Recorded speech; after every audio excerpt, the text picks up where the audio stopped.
Yes, it's recording. Okay.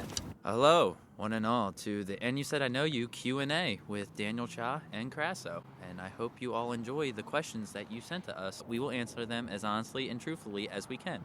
Yeah, so thanks for tuning in. We got questions from Instagram and YouTube and text, a few different ways. To those of you that saw the music video, thank you for watching it. We also have an acoustic one we uploaded. From Rowan Bootleg Sessions. Do you want to say what that is real quick? Yeah, Rowan Bootleg Sessions was hosted by 856 Touring. It was a collaborative effort from other musicians and bands to try to bring back live touring to Rowan University, and we had a good time, and it happened to be a very, very fun experience for all of us. Yeah, I sang a few songs in that. We also got it accepted to go on Rowan Radio sometime in May, so we're really excited about that. We have some questions about this. This one is from Dom, and Dom says... Dom, it's a long question. Hold on. Oh, Dom, we're still reading. All right. He writes, I know that questions related to a song meaning and interpretation often have no personal or direct meaning because they are often written to appeal to a universal audience. This provides the song crafter the ability to create songs that reach a broad spectrum of listeners, which can find various meanings and emotions while listening. Was this song deeply personal or more of a broad stroke related to life experience? Okay. Well, you Let's were both the, answer you that were the one. lyricist. For me, it was more of try to get something fun and energetic and positive sounding out rather than, just write that old minor chord sounding all gloomy and whatnot. Yeah, the song is in a minor key, but it's not a downer. It's more of a powerful song, right? Like with Yeah, that. lyrically. Was it deeply personal? What was the song deeply personal? Deeply personal? I mean, no, but it's a fun song to enjoy. It is fun. Everything's a little bit personal. I would say the lyrics for me, and you can tell me how you feel about this. I did come up with the lyrics. I feel like the song is almost a warning about if you entrench yourself in some sort of negativity or negative microcosm, you will only learn bad habits, self-denial, Wasted trials. always in trouble. And I'm serious. And it's not like a sad song to listen to, but it really is about kind of getting over like self-judgment or negativity. And I think that could be personal and universal. So thank you for that question, Dom. And then this about so those of you who saw the garage video, how cold were you two while filming on the garage roof? Next stop's Antarctica. It was very cold. The video that went up was like take 5 or 6 or 7. I don't know. My hands are bright red. It was like take 4. It wasn't. Oh, it felt like that. Yeah. So playing 12-string acoustic guitar out in the cold, I do not advise it. It was easy at first, that first take, and then the second, third, the fourth, the fifth. It just started becoming taxing, and like felt like my fingers getting all stiff, getting stuck to the fretboard. But you got to power through it. What day did we film that video on the parking garage? February 28th. I don't think it was the 28th. I think I'm off, but it was February. Do you want me to find it? Oh, because it was the day we got I got the photo shoot. So it was February 12th. So what is it now? I was only off by March 21st. This is really nice weather, especially for March in New Jersey. We were very cold. Thank you for asking. That was like miserably cold, but we had that was like so much fun. Right? The first one was great. We just, messed up the whole middle of the song. Well, they didn't see that because we only put up the good tape. Yeah. I got to sing into Eric's beautiful microphone. Let's go to another question. Lucas Crane. You know Lucas Crane, right? I do know Lucas Crane. You guys both like guitar. Yes, we do. We do like guitars. What is it called? Down tuning? Yeah, the nice, lovely process of down tuning our guitars all the way down the hell and enjoying the low tunings of C sharp. That's my term I came up with. He asks, I'm really curious how an artist like me, Daniel, Cha, and Krassow collaborated. How was the writing process in general? I feel like that's 2 different questions. So how we collaborated. So you got to start that we met in the music fundamentals, and I only knew him as the organ player. What? And that's kind of just how you hit it off slowly, and then you start talking, and then you start getting more involved with the people around you. And then winter 2020, just started hanging out and talking more music, talking more theory, and then it ended up becoming a very personal... Winter 2020 was like 3 months ago.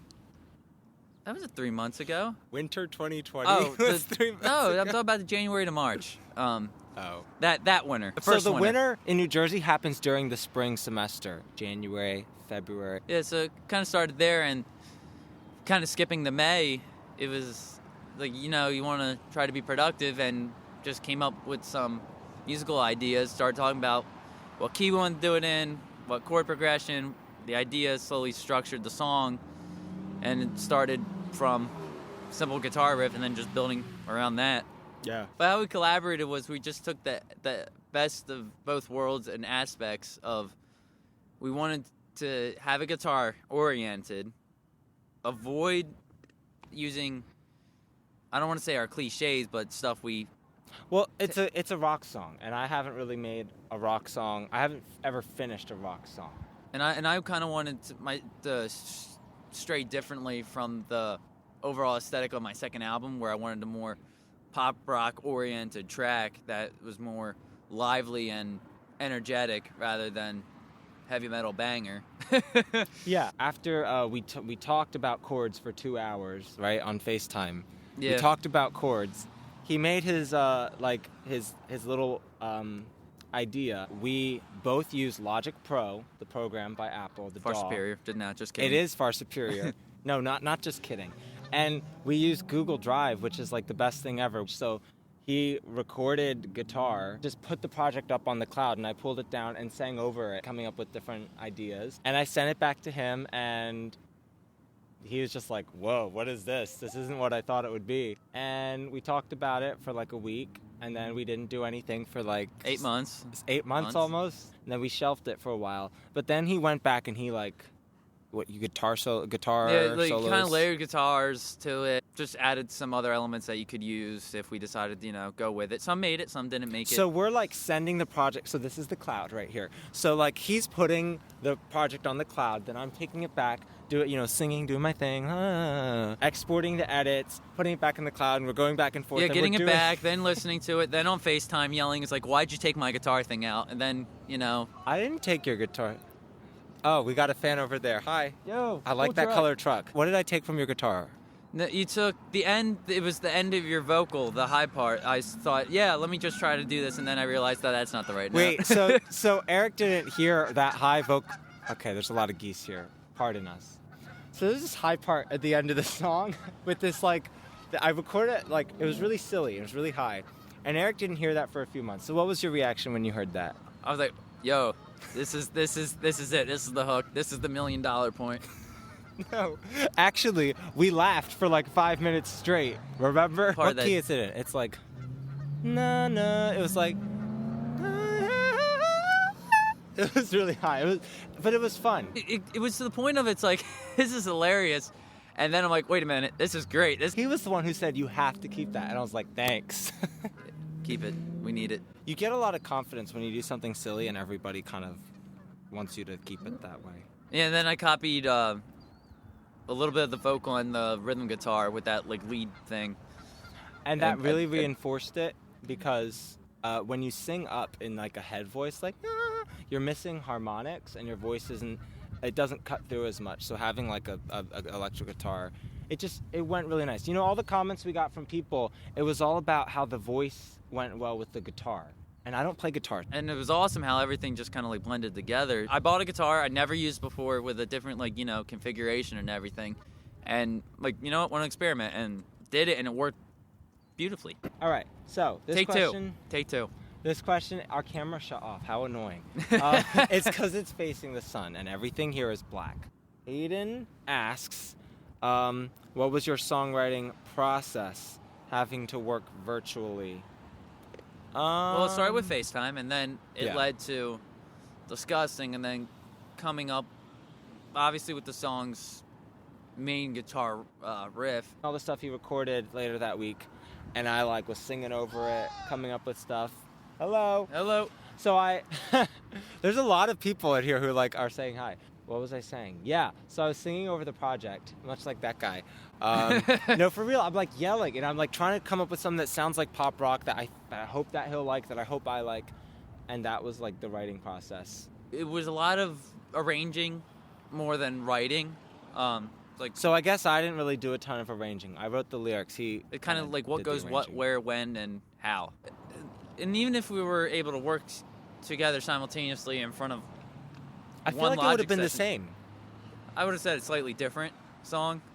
I feel like, probably would have been a little bit more complex. And we Maybe would have more added some- complex, but it wouldn't have been better. Like, I think we did our best, and I think that it's cool.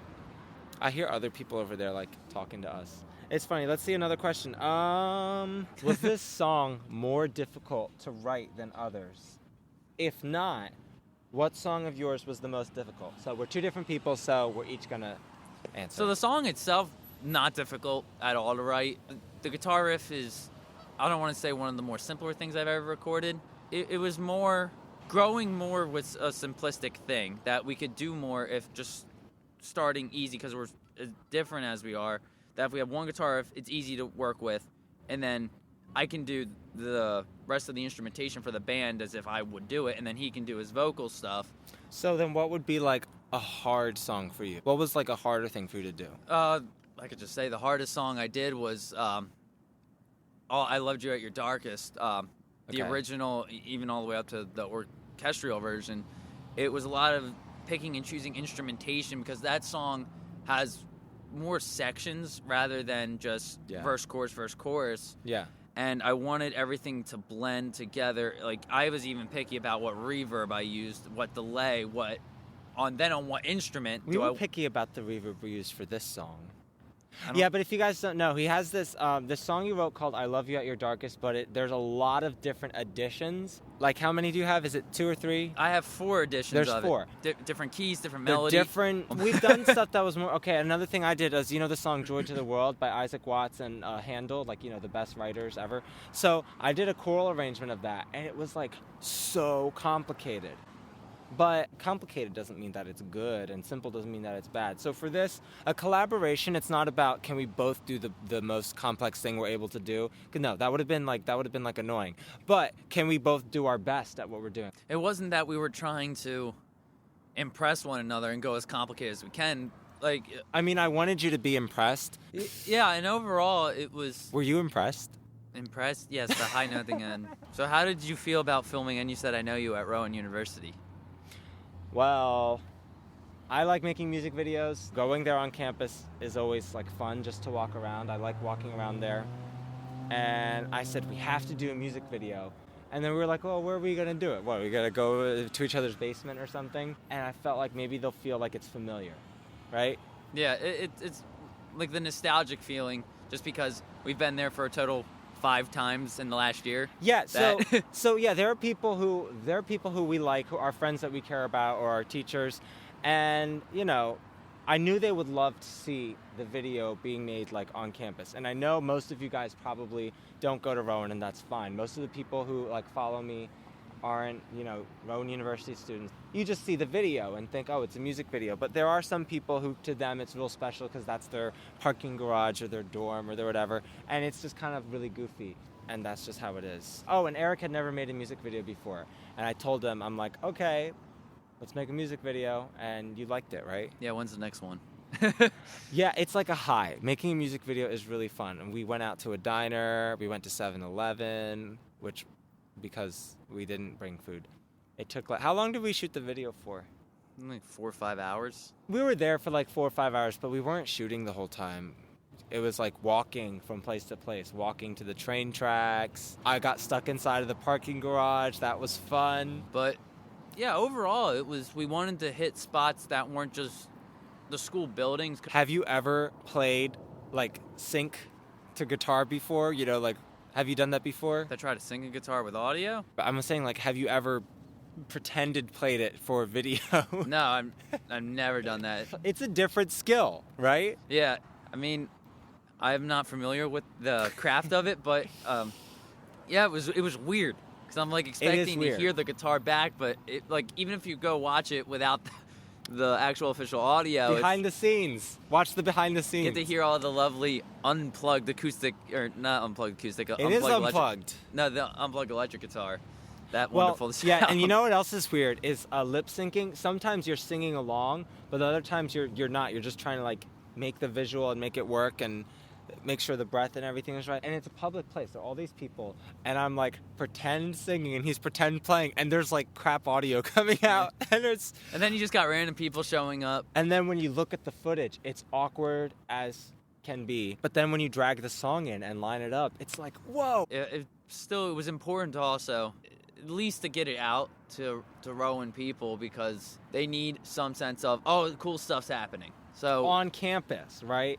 Like if we did that like here, I would still have had fun, but it wouldn't have been like the connection wouldn't be like there. We don't really belong here. We're just in a parking lot. The location felt right with "And You Said I Know You," and like we could have done it anywhere. But it just felt like if we wanted to get more people involved who weren't involved, just the two of us, yeah, you got to go to Rowan. Everyone wants to feel like their place matters, and Rowan does matter, so. And we miss it. Any last dumb things? I really hope that picks up. I just want something to pick that up. Well, this microphone, I actually won this microphone from the music distributor CD Baby. Eric has a story about his microphone too. Yeah, so I saw this microphone live, and I was like, yeah, I have to have it. And then, so I bought it. Great story. I love the microphone. Do you have anything last things you want to say? Yeah, please continue listening to both Krassow and Daniel Cha. That's about it for today. We are really happy that you guys tuned in for our Q&A, and thank you to those of you who sent in our questions, and thank you to anyone who watched our music video, listened to the song, streamed it. If you guys want, you can use it on TikTok or use it in your Instagram stories. Just search "And You Said I Know You." I know that's a lot to type in. If you go to music, "And You Said I Know You," and then you can type Krassow or Daniel Cha, it's like the only thing that will pop up. As well as if you post it to Instagram stories through Spotify, you'll get the canvas of our acoustic performance. Yeah, I've never really done that before. He knows more about that than I do. It's also on your account, too. I didn't know that. If I mess with mine, it messes with yours now. It's good, yeah. The music stores know who we are, so that's good. I hope you guys liked hearing the questions people had. And next time we do a Q&A, it will probably be a little more general. You guys have a good day. Thanks for watching. This has been Krassow and Daniel Cha. The studio version, the music video, the acoustic version, all out now. Yeah, that's a lot. All right, bye. Thank you. All right, that's the last. That's the only. That's why you don't break your eye, because then you don't have to wear sunglasses all the time. Did you? Yeah, I broke my right eye. Wait, let me see. My right eye dilates completely different than my left. That one? Yeah, this It's like way bigger. Yeah. Okay, when did that happen? 2015. It's always been like that? Yeah, I knocked a you've never golf ball told right me? into my eye. Okay.